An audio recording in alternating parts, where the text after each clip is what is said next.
Chapitre 10. L'annonciation de Jean-Baptiste. Il y eut au temps d'Hérode, le roi de Judée, un sacrificateur nommé Zacharie, de la classe d'Abia. L'évangile est un fait historique, et l'évangéliste précise l'époque où commencent les faits évangéliques. Jacob, mourant, avait prédit que le sceptre ne sortirait point de Juda jusqu'à ce que vînt celui qui devait être envoyé. On était au jour d'Hérode, qui avait été fait roi de Judée par César Auguste, et qui était un étranger. Les temps étaient donc proches. De la classe d'Abia. Les prêtres étaient divisés en 24 classes qui, chaque semaine, à tour de rôle, venaient remplir leurs fonctions dans le temple. La classe d'Abia était la 8e. Il avait une femme d'entre les filles d'Aaron. Son nom était Élisabeth. Les prêtres pouvaient prendre leurs femmes dans tout le peuple d'Israël. Ce fait que la femme de Zacharie descendait d'Aaron donnait à son caractère sacerdotal un nouveau lustre. Ils étaient donc tous deux du sang le plus pur d'Israël, du sang d'Aaron, qui depuis 18 siècles donnait des pontifes au peuple de Dieu. Et cependant, l'enfant qui devait naître d'eux ne devait pas être prêtre, mais il devait préparer la translation du sacerdoce ancien à un sacerdoce nouveau. Le prêtre Zacharie figure bien Jésus, qui après les jours de son ministère, c'est-à-dire après avoir accompli dans l'effusion de son sang le mystère de notre rédemption, retourne dans sa maison, c'est-à-dire auprès de son Père. Ils étaient tous deux justes devant Dieu, marchant dans tous les commandements et les justices de Dieu, irréprochables. L'Écriture nous apprend, dit saint Ambroise, à louer dans les grands hommes non seulement leurs mérites personnels, mais encore leurs ancêtres, à célébrer une vertu qui devient comme partie d'un patrimoine. Le précurseur nous apparaît revêtu de la vraie noblesse, non celle que donne la puissance extérieure, mais celle qui vient d'une vertu héréditaire. Il convenait que le précurseur du Christ eût de tels ancêtres, pour que la foi qu'il annoncerait fût non une foi improvisée, mais une foi reçue des ancêtres et imprégnée dans le sang. Ils étaient tous deux justes. C'est là, dit saint Pierre Chrysologue, un mariage singulièrement heureux, quand, dans les deux époux, il n'y a qu'une seule et même âme, une même sainteté. Marchant dans tous les commandements et les justices de Dieu. Il marche, celui qui d'un cœur intrépide pénètre dans les demeures élevées des vertus et, voyageur infatigable, gravit les collines des commandements et les sommets des justices divines pour aller jusqu'à Dieu. Ils étaient tous deux justes devant Dieu. Celui qui est juste devant les hommes, dit saint Ambroise, ne l'est pas toujours devant Dieu, car Dieu et l'homme ne voient pas toujours de la même façon. Les hommes voient ce qui apparaît. Dieu regarde le cœur. Le vrai juste est celui qui voit Dieu, sait qu'il est vu de Dieu et montre sans cesse à Dieu les secrets de son cœur. Les jugements de Dieu sont vrais et les jugements des hommes souvent faux, proclamant juste celui qui est injuste, tandis que le vrai juste est souvent haï et calomnié. Dieu juge d'après l'intention et non d'après les résultats. Il arrive qu'une bonne intention ne soit pas couronnée de succès, et qu'une action bonne soit inspirée par une intention mauvaise. L'œuvre irréprochable est celle où la pureté de l'intention concorde avec la bonté de l'œuvre. On ressemble alors à ces deux justes. On est sans reproche devant Dieu et devant les hommes. Une justice trop rigide soulève les reproches des hommes. Ils marchaient dans les commandements et les justices de Dieu. Quand les commandements sont acceptés et pratiqués dans leur sens vrai, ils produisent la justice. Il est donc complet, dit saint Ambroise, cet éloge qui peut célébrer à la fois la race, la vie, les fonctions, les actes, les pensées. Les noms qu'il portait étaient prophétiques. Zacharie signifie le souvenir de Dieu, ou il se souvient de Dieu. Et Élisabeth, le serment de Dieu, ou Dieu a juré. Toutefois, il manquait quelque chose à leur bonheur. Ils n'avaient pas d'enfant parce qu'Élisabeth était stérile. Et ils n'avaient plus d'espoir d'en avoir parce que tous deux étaient avancés en âge. C'était une affliction et un opprobre pour une femme juive d'être stérile. Elle semblait privée de cette bénédiction que Dieu avait annoncée au commencement, « Multipliez-vous et remplissez la terre ». Mais cette stérilité devait être l'occasion d'une grande grâce. Dieu avait permis que plusieurs des saintes femmes de son peuple fussent stériles, afin qu'elles conçussent par miracle et que les esprits fussent préparés à l'idée d'une fécondité surnaturelle. Elle était stérile, non que Dieu lui ait refusé ses bénédictions, dit saint Pierre Chrysologue, mais parce qu'il l'a réservée pour un grand mystère. La gloire d'être mère ne devait pas lui être enlevée, mais différée, jusqu'à ce que fût passé l'âge de la passion et de tout ce qui peut peser sur la conscience. La demeure de la sainteté, le séjour de l'Esprit Saint, le temple de Dieu, devait être préparé longuement. Cette vieillesse avait été pour eux un progrès plutôt qu'une décadence. L'âge dans les saints, dit le même auteur, est un progrès et non une décadence. Cette naissance devait frapper, plus que tout autre, l'esprit du peuple, car elle devait être la préparation de grands événements. Les miracles de l'Évangile devaient être préparés par des miracles moindres mais analogues. Le miracle d'une vierge devenant féconde devait être préparé par le miracle de cette femme âgée et stérile devenant mère. Cette femme devait être l'image de la synagogue stérile par elle-même, devenant féconde pour préparer la venue de Dieu sur terre. Mais combien son enfantement demeure inférieur à celui de la Vierge, qui donne le Sauveur au monde et qui est le type de l'Église. Donc, quand ces deux époux sont purifiés de toute faiblesse charnelle, la stérilité s'en va, la vieillesse devient féconde, la foi conçoit, la chasteté enfante. Or, il arriva, pendant que Zacharie était le service devant Dieu, selon le rang de sa famille, qu'il lui échut par le sort, suivant la coutume des prêtres, d'entrer dans le temple pour y offrir l'encens. Les différentes fonctions sacerdotales étaient réparties entre les prêtres par le sort, où l'on voyait une intervention surnaturelle. On sentait que l'homme ne pouvait pas lui-même s'entremettre dans ses fonctions. L'offrande de l'encens était une des plus hautes de ses fonctions. Zacharie se trouvait préparé par cette circonstance à l'événement qui devait être le grand événement de sa vie. Cette offrande de l'encens se faisait le matin à 9 heures et le soir à 3 heures, au moment du sacrifice solennel.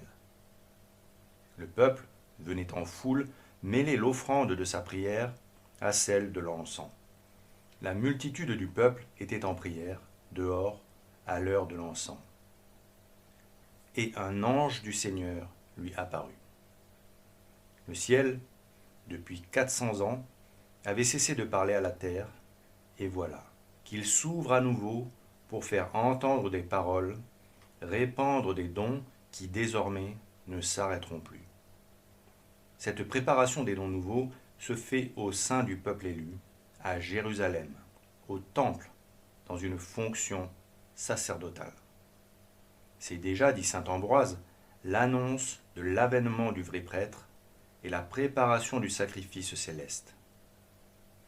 Et un ange du Seigneur lui apparut, se tenant à droite de l'autel de l'encens. Ce fut, dit saint Ambroise, une apparition soudaine, comme le sont toutes les apparitions surnaturelles. Car c'est par un effet de leur volonté que Dieu et ses anges se rendent visibles. Nous sommes environnés par les anges, et cependant, il n'est pas en notre pouvoir de les voir. Personne n'a jamais vu Dieu.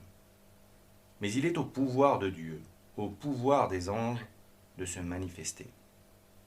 Nous pouvons nous préparer à cette manifestation. Bienheureux ceux qui ont le cœur pur, parce qu'ils verront Dieu. Les indignes ne peuvent pas voir Dieu, car ce n'est pas partout que l'on peut voir Dieu, mais dans un cœur pur. Et toutefois, quelle que soit notre préparation pour voir Dieu ou ses anges, il faut qu'ils veuillent se manifester.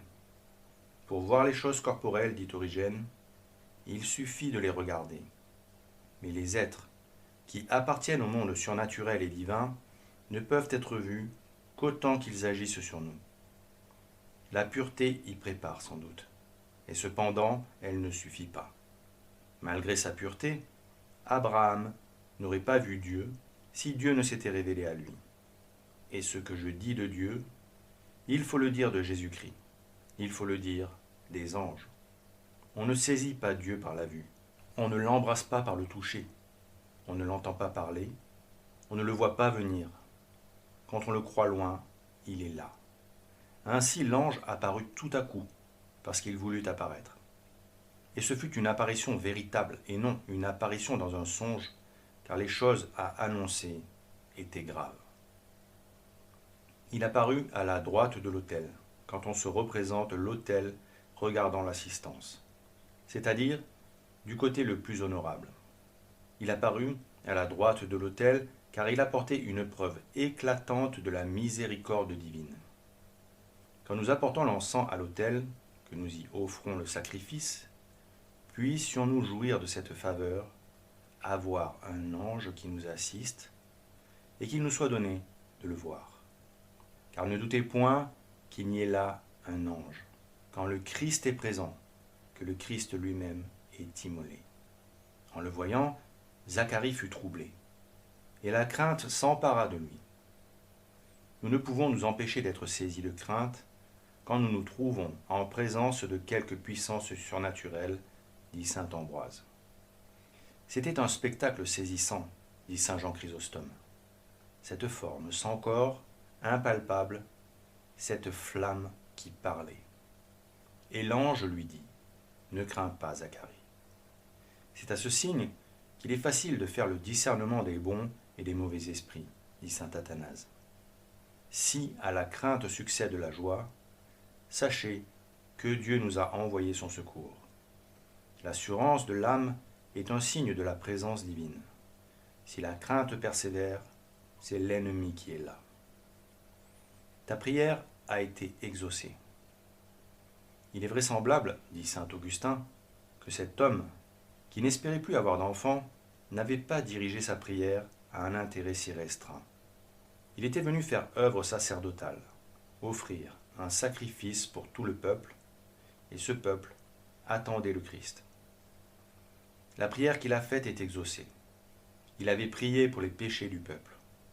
Et voilà que son épouse enfantera un fils qui fera entendre ce cri « Voici l'agneau de Dieu, qui enlève les péchés du monde. » Mais les dons de Dieu, dit saint Ambroise, sont toujours surabondants. À la grâce générale que le prêtre a demandée pour le peuple, Dieu ajoutera une grâce personnelle qui avait été longtemps l'objet de ses prières, ou plutôt, il unira ces deux grâces. À ce prêtre, tout entier à ses fonctions saintes, Dieu, outre le don qui sera pour tous les peuples, pour tous les siècles, donnera un Fils. Et ce Fils donné par Dieu, dans ses mystères sacrés, sera appelé à des fonctions saintes. Annoncé par un ange, il sera lui-même l'ange de Dieu. Et ta femme, Élisabeth, enfantera un fils. Pour lui donner une plus grande certitude, il précise, il dit le nom que doit porter cet enfant, et tu l'appelleras Jean. Que Dieu lui-même donne un nom, ou change le nom, c'est l'indice d'une grâce toute particulière, dit Bède. Dieu, souvent, c'est plus à donner lui-même un nom à ceux en qui devait paraître, dès leur enfance, une vertu extraordinaire. Et quand Dieu changeait un nom, c'était le signe d'une haute élévation à laquelle il les promouvait. Et ce nom était déjà une prophétie. Tu l'appelleras Jean, c'est-à-dire Dieu fait grâce. Et en effet, il devait être pour ses parents un sujet de joie et d'allégresse. Et cette joie devait s'étendre beaucoup plus loin que sa famille. Beaucoup se réjouiront à sa naissance. La naissance des saints, dit saint Ambroise, est une cause de joie pour leur famille et pour le monde entier.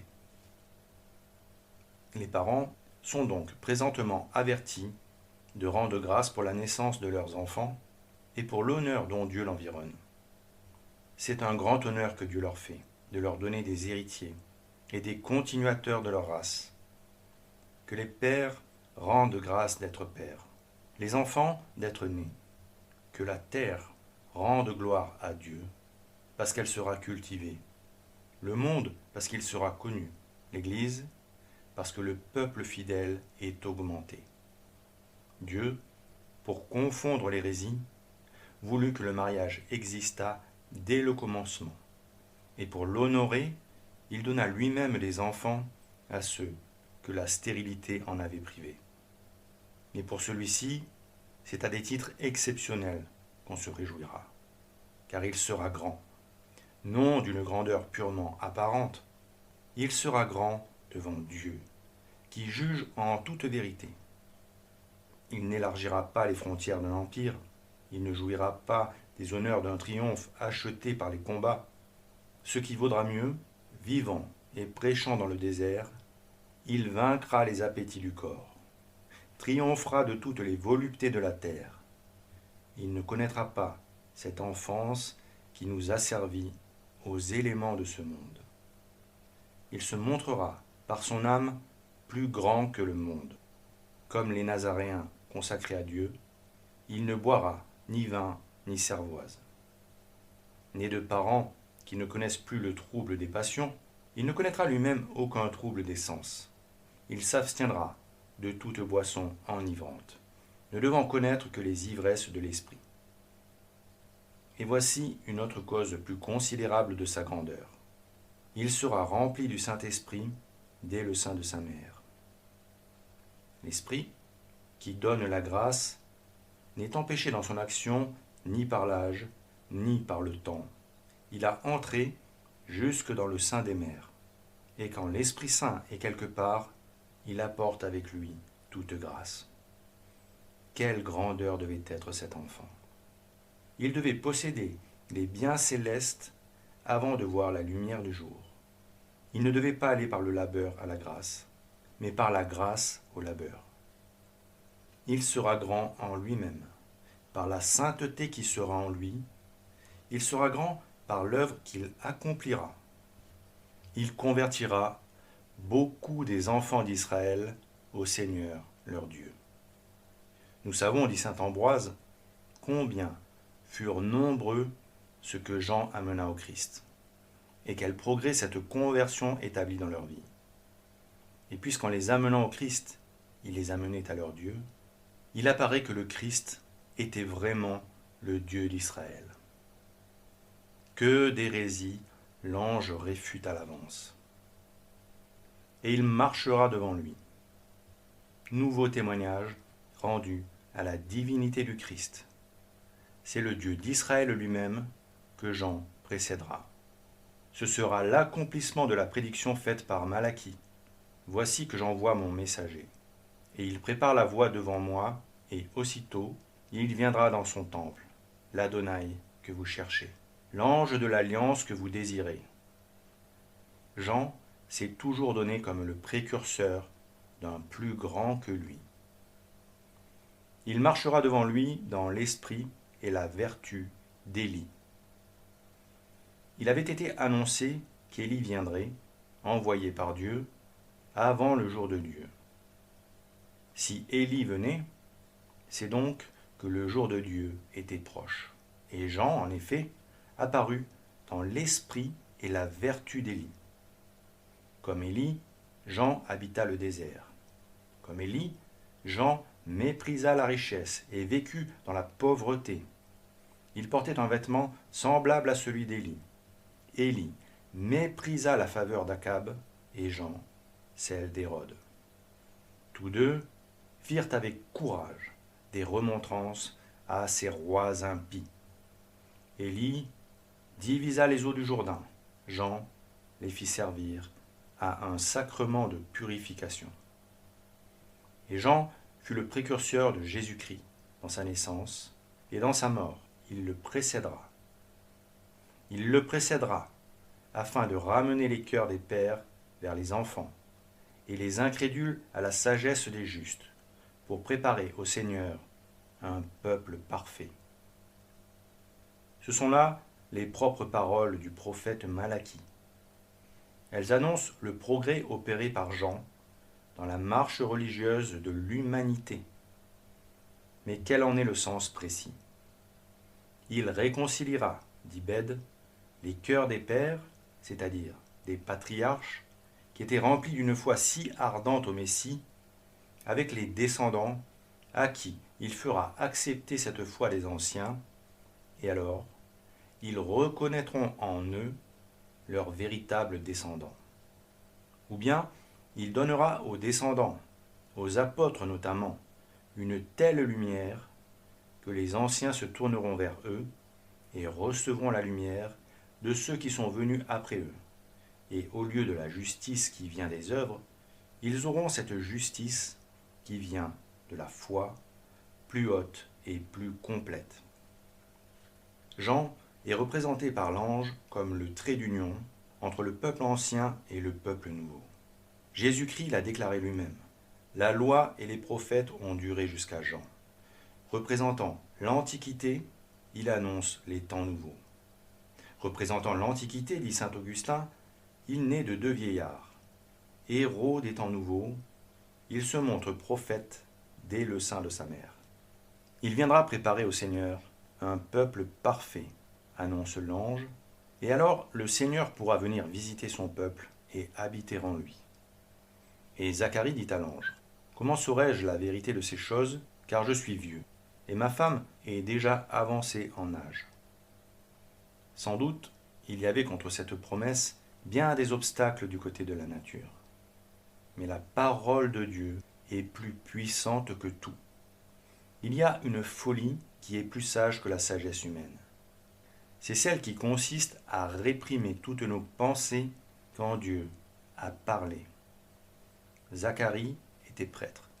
Il devait recevoir avec une foi plus soumise cette révélation qui portait tous les caractères d'une révélation divine. N'aurait-il pas dû se souvenir de Sarah, devenant, dans un âge avancé, mère d'Isaac, et par lui de tout un grand peuple, selon que les anges le lui avaient annoncé, et comprendre que l'apparition de cet ange préparait quelque chose d'analogue. Nous verrons à une autre annonciation des dispositions bien plus parfaites. Et l'ange répondant lui dit, « Je suis Gabriel, un des esprits qui se tiennent devant Dieu, et j'ai été envoyé pour te parler et t'annoncer cette bonne nouvelle. » Quand un ange promet, il faut croire à sa parole. Surtout parce que cet ange parlait non pas en son nom, mais au nom de celui qui l'avait envoyé et dont il rapportait fidèlement les paroles. L'ange se désigne par un nom connu, le nom de Gabriel, ou la force de Dieu. C'était lui qui avait annoncé à Daniel la suite des empires et le moment de la venue du Messie. Il était un des 7 anges qui se tiennent constamment devant Dieu. Et sans cesser d'être devant Dieu, il avait été envoyé en cette ambassade. Quand les anges sont envoyés vers nous, dit saint Grégoire, ils accomplissent leur ministère au dehors, sans jamais interrompre leur contemplation au dedans. Car si les essences angéliques sont limitées, l'Esprit suprême qui est Dieu est infini. C'est pourquoi ils continuent à se tenir devant lui, même quand ils sont envoyés, car ils se meuvent en lui. Ah, si nous arrivions à agir comme les anges de Dieu, accomplissant les volontés de Dieu, sans jamais cesser de nous tenir devant Dieu. Et c'est cet ange qui avait été envoyé à Zacharie. son manque de foi méritait un châtiment. Le châtiment qui était mérité sera en même temps le signe demandé. Et voici, parce que tu n'as pas cru à mes paroles, qui s'accompliront en leur temps, tu seras muet, ne pouvant parler jusqu'au jour où ces choses s'accompliront. Il n'avait pas eu la foi.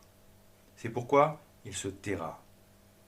Il avait été dit avec vérité dans le psaume, « J'ai cru, et c'est pourquoi j'ai parlé. » Lui n'a pas cru. Et c'est pourquoi il ne parlera pas. Il ne parlera pas jusqu'à ce que naisse celui qui est la voix.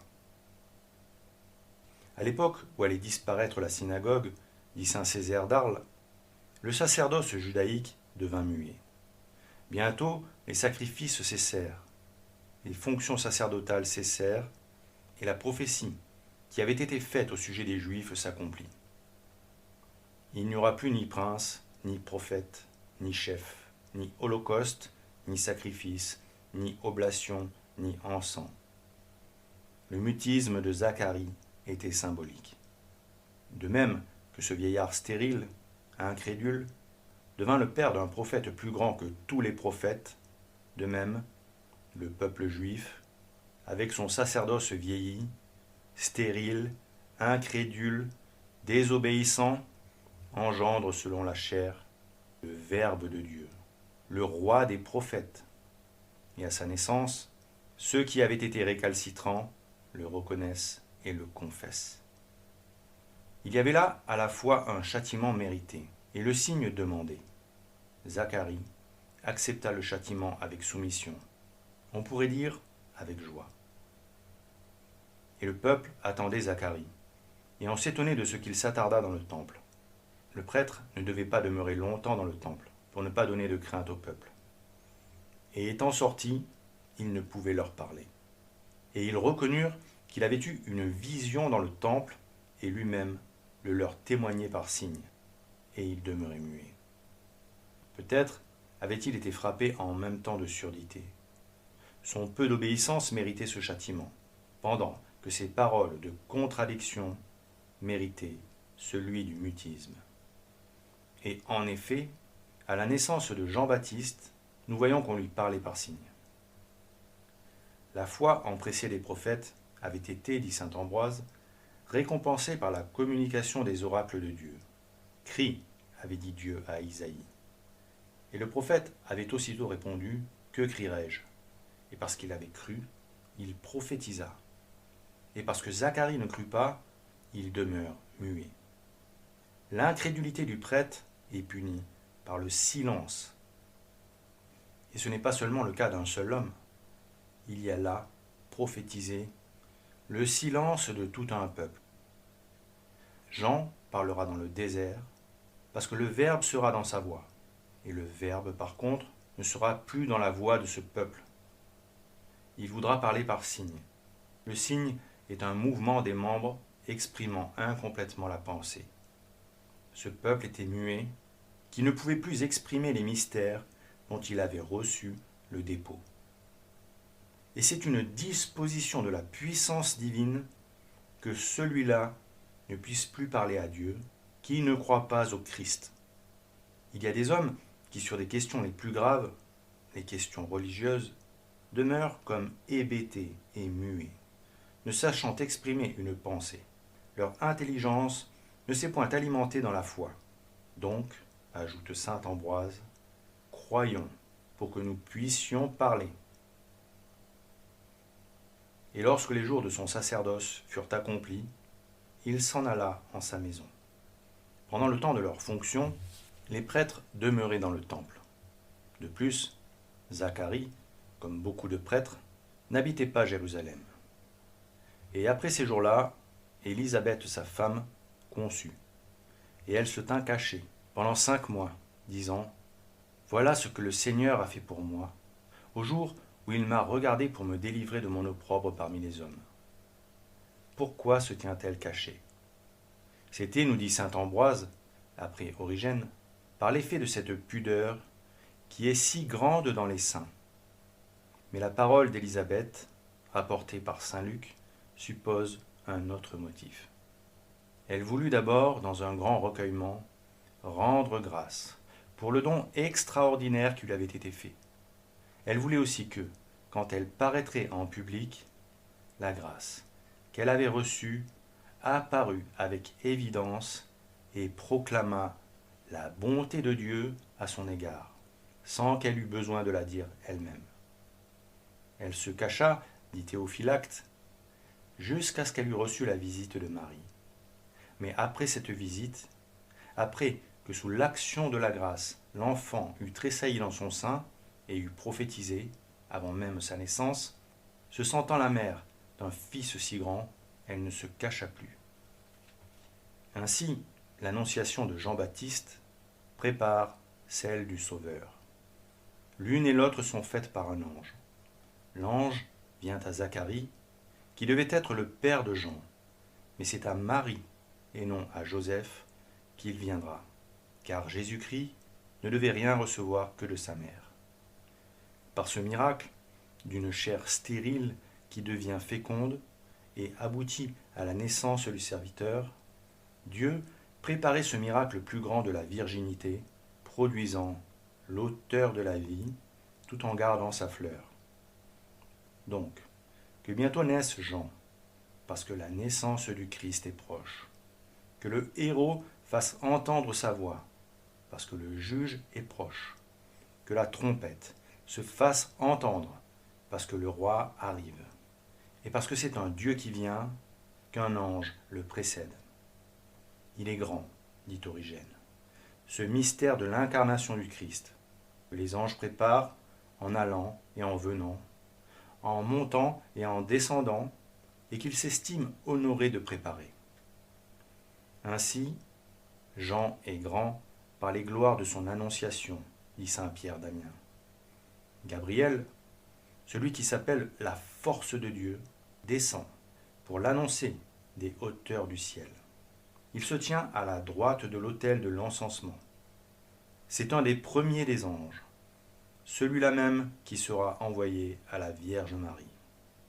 Le prêtre est là, revêtu de ses ornements sacerdotaux. La naissance d'Isaac, de Samson, avait été annoncée par les anges. Mais combien toutes ces circonstances rendent plus solennelle l'annonciation de Jean-Baptiste. Et toutes ces grandeurs sont pour préparer la venue d'un plus grand que lui.